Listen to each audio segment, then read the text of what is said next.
प्रेम से बोलिए नारायण साकार हर की संपूर्ण ब्रह्मांड में सदा सदागिरी जय जयकार हो। साकार जगत जननी महामातेश्वरी की संपूर्ण ब्रह्मांड में सदा सदागिरी जय जयकार हो।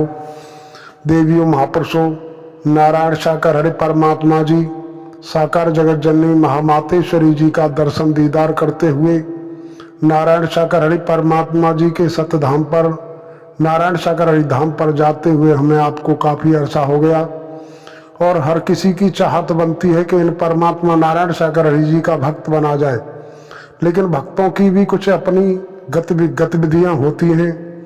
वैसे तो नारायण साकार हरि परमात्मा जी ने दर्शाया कि ब्रह्म की समाप्ति और ब्रह्म की प्राप्ति, अगर हमारा ब्रह्म मिट जाता है तो हमें ब्रह्म की प्राप्ति हो सकती है।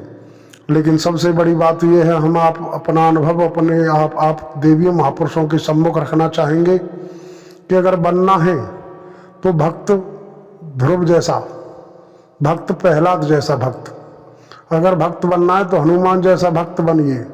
क्योंकि हनुमान जी को जब कभी भी श्री रामचंद्र जी के द्वारा जो भी इशारा मिला कि हनुमत ये कार्य होना है, उन्होंने कहा जी प्रभु, कभी भी परंतु किंतु नहीं लगाया।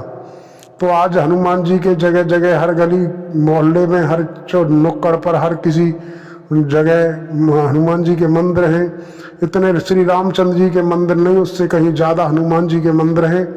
और इसी तरीके से अर्जुन भी वासुदेव श्री कृष्ण के परम भक्त भी थे और परम मित्र भी थे, लेकिन आज अर्जुन का कहीं भी मंदिर नहीं। इसका विशेष कारण है कि अर्जुन ने कभी भी, जब कभी भी वासुदेव श्री कृष्ण ने कुछ भी कहा तो उन्होंने परंतु किंतु लगाया, उनके शब्दों की को महत्व नहीं दिया। इसलिए आज अर्जुन के कहीं मंदिर नहीं, अर्जुन की कहीं पूजा नहीं हो रही है। तो देवियों महापुरुषों, हम तो ये कहना चाहेंगे अपना अनुभव कि अगर भक्त बनना है तो हनुमान जी जैसा भक्त बनिए। नारायण साकार हरि परमात्मा जी क्या कर रहे हैं, कहाँ रह रहे हैं, क्या किस तरीके से क्या लीला चल रही है, कि हमें इन परमात्मा नारायण साकार हरि जी के प्रति ना तो खुद उंगली उठानी है और ना किसी को उठाने के लिए प्रेरित करना है। कोई उंगली उठाकर बात करता है तो हमें उसको भी संतुष्ट पूर्वक जवाब देना है, उसी के तरीके से और सहनशीलता के दायरे में रहते हुए, मानवता के दायरे में रहते हुए हमें उसको जवाब देना है। नारायण साकार हरि परमात्मा जी ने कहा कि करनी मेरी मत करे, कर मेरी प्रतीत, अमर लोक ले जाऊंगा भवसागर से जीत। तो हमें आपको देखना है, नारायण साकार हरि परमात्मा जी ने जो हमें आपको दर्शाया, जिस तरह से नारायण साकार हरि परमात्मा जी ने हर एक तरीके से हमें आपको मजबूती दी है, हर तरीके से आगे बढ़ने का मौका दिया है।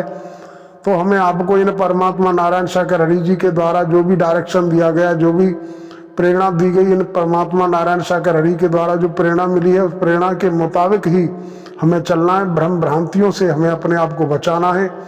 तमाम दुनिया में भ्रांति भ्रामक स्थिति होती है, पता नहीं कौन किस किस रूप में क्या क्या भ्रांतियाँ फैलाते हैं, लेकिन फैलाने वालों की कमी नहीं है। लेकिन हमें आपको किसी भी भ्रांति में उलझना नहीं है। आए दिन तमाम तरीके की सुनने को मिलता है कि नारायण साकार हरि परमात्मा जी अगर ऐसे ही परमात्मा थे तो ऐसा क्यों हो गया, वैसा क्यों हो गया। हमारे आपके जीवन में कोई घाटा होता है, कोई नुकसान हो जाता है, कोई बीमार पड़ जाता है या किसी की मौत हो जाती है, तो हम अपने आराध्य के प्रति उंगली न उठाएं, क्योंकि ये सब कुछ कर्मों का जखीरा, संस्कारों का सिस्टम है।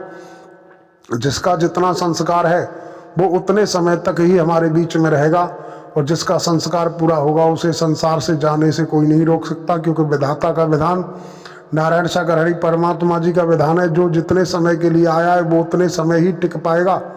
हमें आपको जब सेवा कर्म करने का मौका मिला है तो हनुमान जी की तरह हमें कार्य करना है। जो भी आदेश मिलता है, जो दिशा निर्देश मिलता है, उसके अनुसार ही कार्य करना है। अगर जब परमात्मा नारायण साकार हरि जी आज दर्शन नहीं दे रहे, ब्रह्मवाणी नहीं दे रहे, दर्शनों के लिए भी नारायण साकार हरि परमात्मा जी को प्रशासनिक स्वीकृति की आवश्यकता है। ये परमात्मा नारायण साकार हरि जी का नियम है। तो जब ये परमात्मा स्वयं दर्शन देने के लिए प्रशासनिक स्वीकृति की इसका इशारा करते हैं, बाकी तमाम दुनिया में कौन कौन किस किस रूप में माइक लगाकर, पांडाल लगाकर, छवि लगाकर, सिंहासन प्रारूप लगाकर क्या क्या कर रहे हैं, हमें उनसे कोई लेना देना नहीं। लेकिन हमें अपने आप को बचाना है, अपने आप को सुधारना है, अपने आप को संभालना है। क्योंकि नारायण साकार हरि परमात्मा जी ने दर्शाया है कि वचन ही वरदान है और वचन ही श्राप है। जहाँ वचन के दायरे में कर्म कर रहे हैं तो वरदान बन जाता है, और वचन को तोड़ करके अगर मनमानी करेंगे तो वही श्राप बन जाएगा। तो हमें आपको देखना है कि हमें वरदान चाहिए या श्राप। वरदान चाहिए तो वचन के तहत चलना होगा, क्योंकि नारायण सागर हरि परमात्मा जी ने कहा कि जब संसार में आप आए तो काल और माया की दुधारी तलवार ने आपके सारे सदकर्मों को नष्ट कर दिया। लेकिन जब आप नारायण सागर हरि परमात्मा जी के शरण में आए और इन परमात्मा नारायण सागर हरि जी को आपने आत्मसमर्पण किया, जैसे कहा जाता है कि सब जगह मंजिल भटक कर ली शरण नारायण सागर हरि आपकी, पार करना या न करना दोनों मर्जी आपकी। तो नारायण सागर हरि परमात्मा जी ने अपने शरण में स्थान दिया, और इन परमात्मा नारायण सागर हरि जी ने कहा कि वचन और कर्म रूपी दुधारी तलवार से आपके बड़े से बड़े दुष्कर्म को नष्ट किया जा सकता है, समाप्त किया जा सकता है, और आपको सदगति सदमार्ग के रास्ते पर चलाते हुए परमात्मा अपने निज धाम अपने सतलोक ले जाएंगे। आपको मायूस होने की आवश्यकता नहीं, बस चलते रहिए, कर्म करते रहिए। हनुमान जी की तरह जो भी इशारा मिलता है, दिशा निर्देश मिलता है, हमें दिशा निर्देशों की तरफ गौर करना है। बाकी हमें दाएं बाएं पीछे मुड़ के देखने की जरूरत नहीं। जब हम चल पड़े हैं तो चलते रहिए, लगे रहेंगे, लाइन में चलते रहेंगे तो एक समय वो आएगा कि आपको आपकी मंजिल मिल जाएगी। जो निरंतर चलते हैं, भले ही कछुआ चाल चलो, लेकिन चलते रहो, बढ़ते रहो, कर्म करते रहो।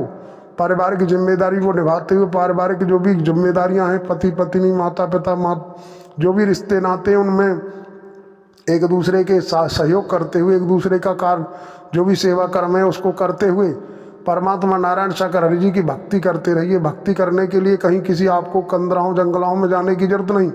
परिवार में रहना है, परिवार के लिए जम के मेहनत करो। मेहनत मशक्कत हक हलाल की कमाई से अपना और अपने परिवार का भरण पोषण करना है। बाकी परमात्मा नारायण सागर हरि जी की सुबह वंदना प्रार्थना, शाम को आरती, अथवा किसी देवी महापुरुष से अगर आपका संपर्क होता है तो कॉल कॉन्फ्रेंस के माध्यम से गुणगान करते रहिए। जब कभी आपको समय मिलता है तो आप परमात्मा नारायण सागर हरि जी का जहाँ गुणगान हो वहाँ पहुँचिए। लेकिन हमें किसी पर छीटाकशी नहीं करनी, किसी के अवगुणों को नहीं देखना। अगर हम दूसरों के अवगुणों को देखते रहे तो कभी हमारा सुधार निखार नहीं हो पाएगा। हम दूसरों की टांग खिंचाई करते रहे तो हमारे अंदर कोई बदलाव नहीं आ पाएगा। कहा जाता है कि बुरा जो देखन में चला बुरा न मिलिया कोई, और जो घट खोजा अपना मुझसे बुरा न कोई। बुरा हूँ तो मैं, बुरे हैं तो मेरे अपने कर्म। हमें अपने अवगुणों को देखना है, सामने वाले के अवगुणों को हमें टटोलने की आवश्यकता नहीं है। हमारी जो समझ आता है वो आप देवियों महापुरुषों के सम्मुख दर्शाते आए, दर्शा रहे हैं और आगे भी दर्शाते रहेंगे। इन्हीं शब्दों के साथ हम आप समस्त देवियों महापुरुषों के चरणों में नमन करते हुए अपने शब्दों को विराम लगाते हैं। प्रेम से बोलिए नारायण सागर हरि की संपूर्ण ब्रह्मांड में सदा सदागिरी जय जयकार हो। साकार जगत जननी महामातेश्वरी की संपूर्ण ब्रह्मांड में सदा सदागिरी जय जयकार हो।